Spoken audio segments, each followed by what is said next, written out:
Hello everyone, तो कैसे आप सभी। मेरा नाम है आकांक्षा शात्री और जैसे कि आपने थंबनेल पर देखा ही, हम आज इस वीडियो में आपके क्लास 10th हिस्ट्री का जो चैप्टर है the rise of nationalism in Europe, इसको आगे बढ़ाएंगे। इसकी एक वीडियो जो थी इंट्रोडक्शन पार्ट, वो मैंने इससे प्रीवियस वीडियो में डिस्कस भी किया था।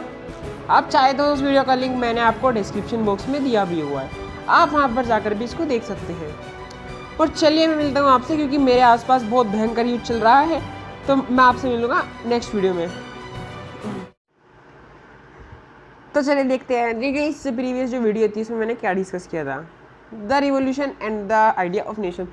जो आपके chapter the rise of nationalism Europe का जो फर्स्ट सेक्शन है, यानी कि जो यूरोप में राष्ट्रवाद की जो फीलिंग का उत्पन्न होना है, वो इस चैप्टर का आपका पहला सेक्शन है, the French revolution and the idea of nation. देखिए, जो तो आपका द फ्रेंच रिवोल्यूशन ये इतना है, ये तो आपका थोड़ा बहुत यहाँ पर इस सेक्शन में आप क्लास 9 का जो चैप्टर था उसके बारे में थोड़ा थोड़ा डिस्कस किया हुआ है, and the idea of nation, और फ्रांस में कैसे कैसे एक राष्ट्र की विचारधारा उत्पन्न होती है उसके बारे में यहाँ पर आपको बताया हुआ है। इससे प्रीवियस वीडियो में मैंने थोड़ा बहुत आपको बताया था कि फ्रांस में कैसे कौन कौन से बदलाव होते हैं और क्या क्या वहाँ पर नए नए नियम बनते हैं। जैसे कि वहाँ पर जब नया कॉन्स्टिट्यूशन बनाया जाता है तो क्या होता है, वहाँ पर एक नया फ्लैग बनाया जाता है जिसका नाम होता है ट्राई कलर। जो मैंने आपको, अगर आपने देखा होगा एक थंबनेल पर, मैंने ट्राई कलर का एक वहाँ पर एक जो फ्लैग है वो आपको बनाया हुआ है। और उसके बाद क्या होता है, 3 स्टेट के जनरल है वो इलेक्टेड किए जाते थे एक्टिव सिटीजन से। हमने क्लास 9 में ही पढ़ा था। अगर आपको याद नहीं हो तो कोई बात नहीं, जहाँ पर भी आएगा मैं आपको थोड़ा थोड़ा खुद बताता चलूँगा। अगर आप चाहते हो कि 9th अगर आप समय है आपके पास ना, तो मैंने चैनल पर पूरा कंप्लीट चैप्टर अलग से बनाया हुआ, आप जब फिर टाइम मिलेगा तो जब देख लेना। उसके बाद क्या होता है, वहाँ पर शपथ ग्रहण कराई जाती है और नेशनल एंथम बनाई जाती है, जो कि हमारी फ्रांस की नेशनल एंथम मार्सेलीज थी, जो कि मैंने आपको बताया था पहले भी, पिछली वीडियो में बताया था। उसके बाद क्या होता है, हिम्स यानी कि नए नए गीत बनाए जाते हैं देशभक्ति के, ओथ से शपथ ग्रहण कराई जाती है, एंड मार्टियर्स कमेमोरेटेड, इसका मतलब है जो शहीद है उन्हें श्रद्धांजलि दी जाती है। और नए नए वेट्स एंड मेजर्स को लेकर वहाँ पर नए नए कानून भी बनते हैं, यूनिफॉर्म सिस्टम बनता है, सेंट्रलाइज्ड सिस्टम भी बनाया जाता है, सेंट्रलाइज्ड एडमिनिस्ट्रेटिव सिस्टम, जो कि सभी अलग अलग सेक्शंस के लोगों पर इक्वली लागू होता है। ये सब चीज़ें थी हमने पिछली वीडियो में पढ़ी थी। तो चलिए आज इस वीडियो को आगे बढ़ाते हैं, यानी कि इस चैप्टर का सेकंड पार्ट इस टॉपिक का। When the news of events in France reached the different cities of Europe, students and other members of educated middle classes began setting up Jacobin club। ये भी आपका 9th क्लास से ही related है, French revolution से। जब ये खबर France के अलग अलग हिस्सों में पहुंचती है, कौन सी न्यूज़ ये थी कि जो वहाँ पर शहर में आतंक के माहौल थे, नए नए चेंजेस आ रहे थे लोगों को लेकर, नए नए कानून बनाए जा रहे थे, वो सभी खबरें जब फ्रांस के और हिस्सों में पहुंचती है यूरोप के, students and other members of educated middle class begin setting up Jacobin club. ये एजुकेटेड मिडिल क्लास कौन सा स्टेट था, हमारा 3rd स्टेट। अगर आपको याद हो 9th क्लास में कैलर्जी, और फिर उसके बाद आता था हमारा नोबेलिटी, और 3rd क्लास में businessman, small landless labours, merchants, ये सभी लोग आते थे ना। तो ये 3rd क्लास के मेंबर्स की बात हो रही है, और उन्होंने तकरीबन 60 के करीबन एक क्लब भी अपने इकट्ठे बनाए थे। उनमें से जो मुख्य क्लब था वो था जैकोबिन क्लब। मैं आपको एक थोड़ा रिवाइज करा रहा हूँ 9th से, जिससे आपको इसे समझने में थोड़ी फीलिंग आए। जैकोबिन हमारा क्लब सबसे इम्पोर्टेंट था उसमें से, और इसका लीडर जो था वो था Maximilien Robespierre. Their activities and campaigns prepared the way for the French armies which moved into Holland. कौन कौन सी 3 सिटीज़ हैं देख लेना, हॉलैंड, बेल्जियम एंड स्विट्जरलैंड। ये सभी ये इलाके हैं जहाँ पर जो यहाँ के मिडिल क्लास के लोग थे, उन्होंने समूह बनाकर वहाँ की जो फ्रेंच आर्मीज थी उनको एक तरह से रास्ता दिया इनमें आगे बढ़ने का। आप एक एनसीईआरटी की बुक भी ले लीजिए और साथ में एक पेंसिल भी, जहाँ पर भी आपको इंपॉर्टेंट लाइन आएगी ना उसको मार्क करते चलना है, क्योंकि रिवाइज के समय आपके यही काम आएगा। And much of Italy in the 1790s, और कुछ इटली के इलाकों में भी, कब 1790s में भी जो वहाँ के ये लोग थे जैकोबिन क्लब से, इन्होंने ग्रुप बनाकर एक तरह से जो फ्रेंच आर्मीज थी इनको आगे बढ़ने का एक तरह से रास्ता दिखा दिया था। हॉलैंड में, बेल्जियम एंड स्विट्जरलैंड में। ये आप इन 3 जगहों के जरूर नाम याद रखेंगे। आगे क्या होता है, 1 second. With the outbreak of revolutionary wars, ये भी आपका 9th क्लास की टॉपिक है। The French armies began to carry the idea of nationalism abroad. अब क्या होता है, आउटब्रेक ऑफ रिवोल्यूशनरी वार्स यानी क्रांतिकारी युद्धों के बाद में जो वहाँ की फ्रेंच आर्मी थी, अब वो इस फीलिंग को, नेशनलिज्म यानी राष्ट्रवाद की जो ये फीलिंग थी वहाँ पर, उसको और भी जगहों पर उठाना शुरू कर देते हैं, यानी ले जाकर एक तरह से वहाँ पर भी नेशनलिज्म की फीलिंग अब्रोड यानी और दूर दराज के क्षेत्र में अपने पड़ोसी देशों के में वहाँ पर भी फीलिंग शुरू हो जाती है। जी यहाँ पर आपको एक मैप भी दिखाया हुआ है जहाँ पर आपको फ्रांस से सटे कुछ इलाके भी दिखाए हुए हैं। फ्रांस, ये स्विट्जरलैंड है यहाँ पर कंट्री, और भी इलाके यहाँ पर आप चाहे तो इस मैप को एक तरह से देख सकते हैं। चलिए हमारा आगे देखते हैं। फिर in the wide swathe of territory that came under his control Napoleon set about introducing many of the reforms that he had already introduced in France. अब इसका क्या मतलब है, एक सेकेंड। अब यहाँ पर इसका क्या मतलब है, इसका मतलब है कि नेपोलियन के अंदर जितनी भी टेरिटरी यानी जितने भी क्षेत्र आता था वहाँ पर उसके कब्जे में या एक तरह से उसके अंडर में यानी उसके शासन के अंडर में set about introducing many of reforms that he had already introduced in France. उसने वहाँ पर उन सभी क्षेत्रों में बहुत सारे रिफॉर्म्स यानी बहुत सारे सुधार किए, यानी एक तरह से नए नए कानून बनाए वहाँ के जनता के लिए, लोगों के लिए, सुधारों के लिए, that he had already introduced in France, जो कि फ्रांस में पहले से ही बना दिए गए थे। उसने ऐसे ऐसे सुधार वहाँ पर बनाए खुद से जो कि वहाँ पर पहले से ही बने हुए थे। अब आगे क्या होता है, through a return to monarchy Napoleon had no doubt destroyed democracy in France. उसने मोनार्की जो भी प्रोनाउंसिएशन करना है कर लो भाई, मैं तो इसको मोनार्ची ही कहूँगा। कोई कुछ कहता है, कोई कुछ, आपकी मर्जी, आप जैसे इसको प्रोनाउंस करना चाहे कर सकते हो। हाँ, यहाँ पर इसका मतलब है कि मोनार्की यानी कि राजतंत्र आने के बाद नेपोलियन ने दोबारा से जब नास्ता उसका आया, नो डाउट, कोई शक की बात नहीं है कि उसने जो डेमोक्रेसी थी वहाँ पर लोकतांत्रिकता थी फ्रांस में, और उसको उसने डिस्ट्रॉय कर दिया था यानी ख़त्म कर दिया था। But in the administrative field, अब क्या होता है, बट इन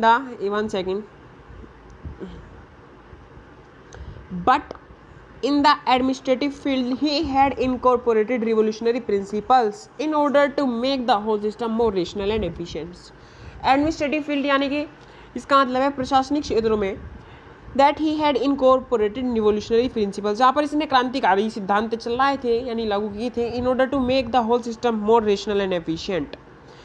उन सभी पूरे वहाँ पर जो उन सभी सिस्टम को यानी पूरे क्षेत्र में काम यानी जैसे काम के जो कानून बनाए थे उसने उन सभी को रेशनल यानी एक तरह से तर्कसंगत और कुशल बनाने के लिए उसने सभी क्रांतिकारी यहाँ पर सिद्धांत लागू किए थे एडमिनिस्ट्रेटिव फील्ड में यानी प्रशासनिक क्षेत्रों में। द सिविल कोड ऑफ 1804, ये कौन सा पीरियड है, जब नेपोलियन ने फ्रांस की राजगद्दी संभाली थी 1804, ये वो वाला टाइम है। हमने 9th में भी ये पढ़ा हुआ, अगर आपके याद है तो आपके चैप्टर अब तक पूरा समझ में आ रहा होगा।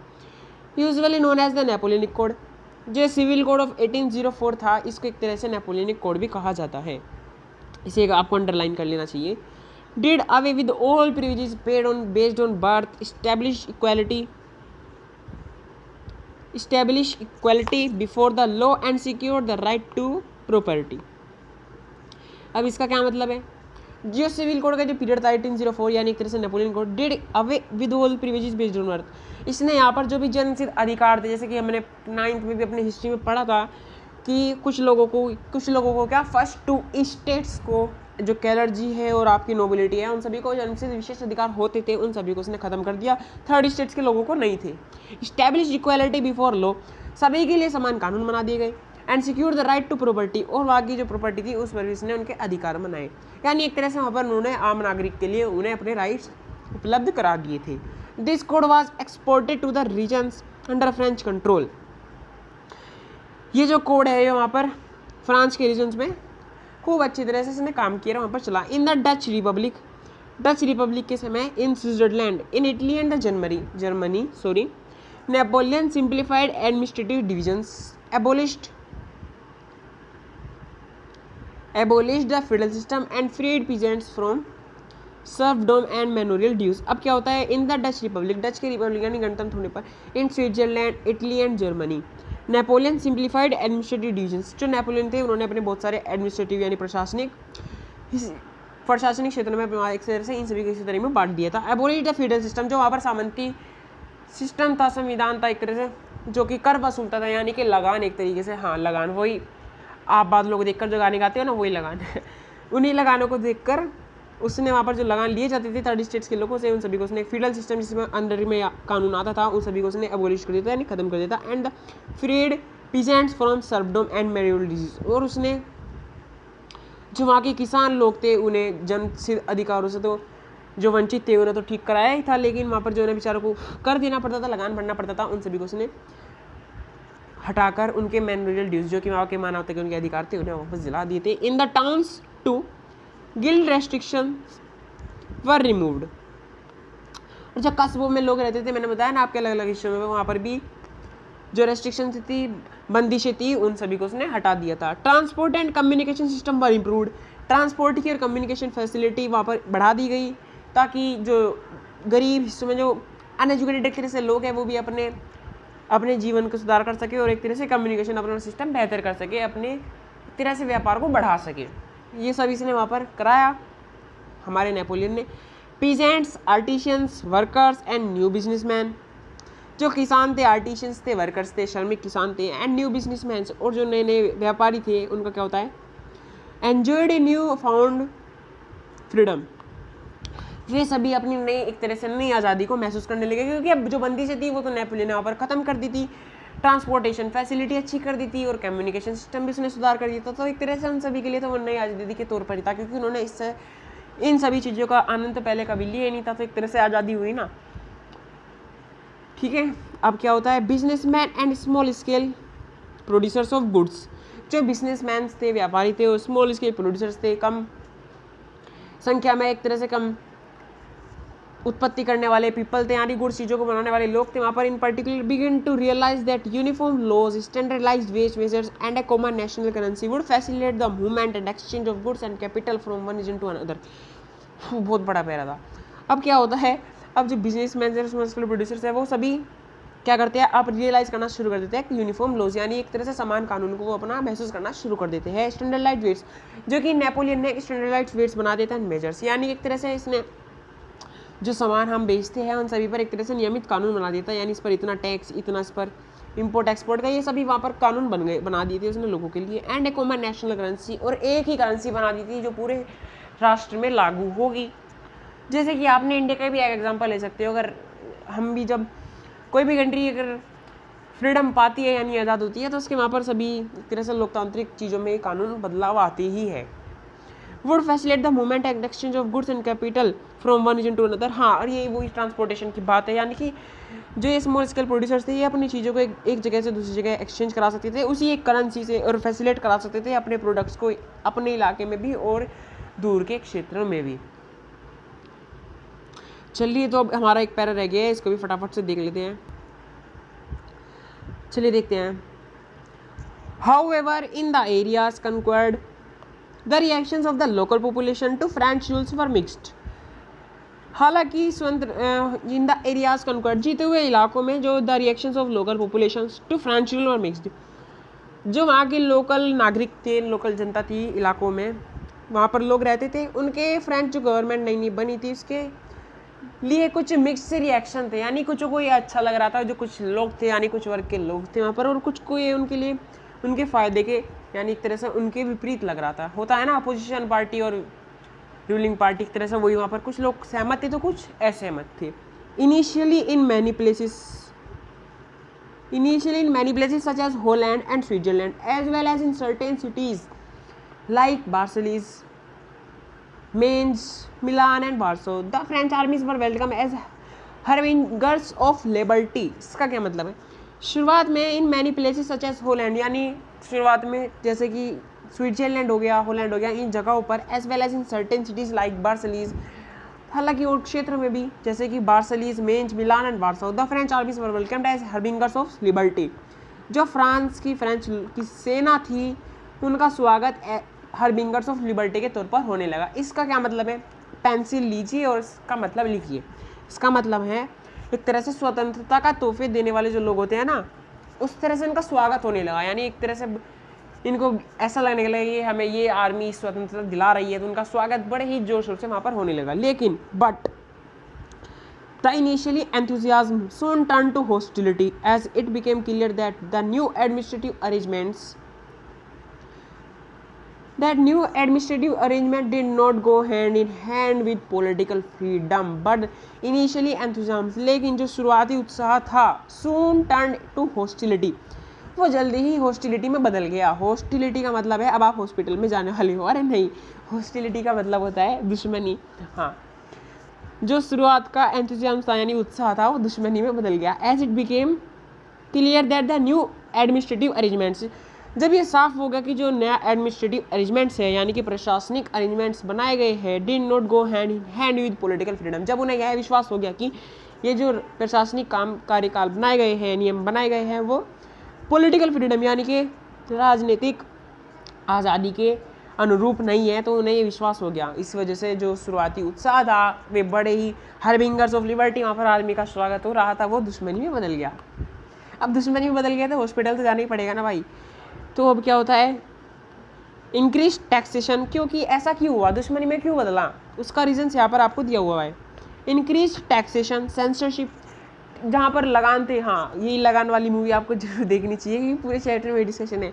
उसने लगान भी एक तरह से बढ़ा दिए थे, सेंसरशिप भी बन गई थी। Force conscription into the French armies required to conquer the rest of Europe, जो फोर्स थी वहाँ की उनको निर्देश दिए गए फ्रेंच आर्मीज को कि और भी यूरोप के हिस्सों को जीत लिया जाए, यहाँ पर और भी कब्जा कर लिया जाए। All seem to outweigh the advantages of administrative changes, सभी ऐसा लग रहा था यानी कि सभी जो ये एडमिनिस्ट्रेटिव चेंजेस वहाँ पर हो रहे थे सभी अपने वहाँ पर उन्हें अनुरूप लग रहे थे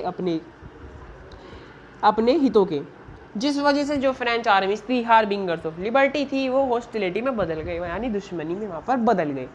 तो चलिए ये तो था French revolution and the idea of nation. इसके बाद हमारा चैप्टर का सेक्शन 2 शुरू होगा, the making of nationalism in Europe.